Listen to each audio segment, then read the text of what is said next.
Jadi kalau bicara tentang perusahaan efek, saya rasa di semua sektor sama. Kita mengalami cobaan yang sangat berat dengan adanya pandemi corona ini.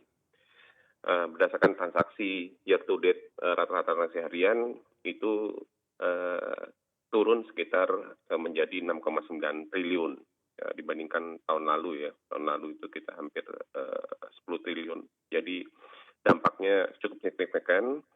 Nah, sekarang juga investor retail juga sudah mulai turun transaksinya. Saya kenapa hanya menekankan pada lokal, karena retail lokal ini menurut saya yang bisa jadi pendompang untuk transaksi di bursa efek sehari-hari. Tapi itu pun ternyata turun 33%. Nah, harapannya sekarang adalah ya mudah-mudahan pandemi ini bisa kita hadapi dan kita bisa lalui gitu.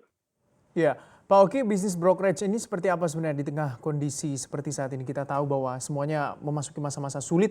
Strategi seperti apa yang perusahaan efek lakukan? Saya rasa strategi dalam jangka pendek adalah bagaimana kita menjaga bursa kita tetap berjalan. Ya, kita jaga itu, makanya ada beberapa hal yang sudah kami lakukan bekerja sama dengan SRO dan OJK. Salah satunya sudah kita lakukan juga sesuai dengan instruksi dari Pak Gubernur bahwa harus dari work from home. Kita sudah lakukan itu juga. Kemarin juga kami juga menyiapkan beberapa kuesioner juga. Kalau mengantisipasi dalam hal terburuk terjadi, misalnya karantina wilayah dan lain-lain. Walaupun itu belum ya, tapi kami sudah melakukan antisipasi. Jadi misalnya kalau misalnya benar-benar nggak bisa keluar, itu apa yang harus dilakukan. Termasuk dalam penyediaan transaksi work from home itu, kalau di sales, ya kami siapkan juga recording secara cloud, itu dibantu oleh Bursa Efek Indonesia, jadi tetap semua transaksi bisa berjalan dan itu aman.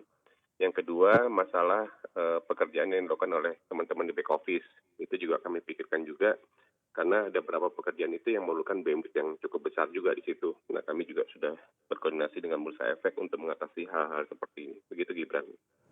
Berarti bisa dikatakan langkah-langkah seperti itu akan ditempuh ketika melihat pandemi corona ini semakin memburuk kondisinya saat ini?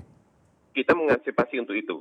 Makanya saya tadi bilang jangka pendek kami adalah bagaimana kami bisa mengantisipasi dan mengamankan transaksi ini tetap berjalan. Itu dulu target dan dalam jangka pendek kami. Mhm. Oke, berarti itu adalah antisipasi dalam jangka pendek. Tapi terkait tadi yang sudah saya bacakan juga informasinya atau beritanya ini terkait dengan ARB begitu dan juga trading hold yang sudah berjalan sendiri saat ini. Seperti apa tanggapan Anda? Seperti apa perusahaan efek melihatnya? Saya rasa ARB dan trading halt itu juga kemarin kan sempat kami review satu kali ya, dari 10%, ARB-nya menjadi 7%. Kenapa hal itu dilakukan? Itu kami lakukan untuk menjaga bahwa trading halt yang 5% itu bisa diminimalkan terjadinya. Jadi kan selama ini baru 3 kali terjadi ya. Nah, kita harapkan ini tidak akan terjadi lagi gitu loh. Tapi paling enggak dengan adanya ARB yang kami kecilkan dari 10% menjadi 7%, waktu itu diskusi juga dengan OJK dan SRO, kami harapkan itu tidak menyentuh terlalu sering untuk trading hard yang 5% itu. Begitu.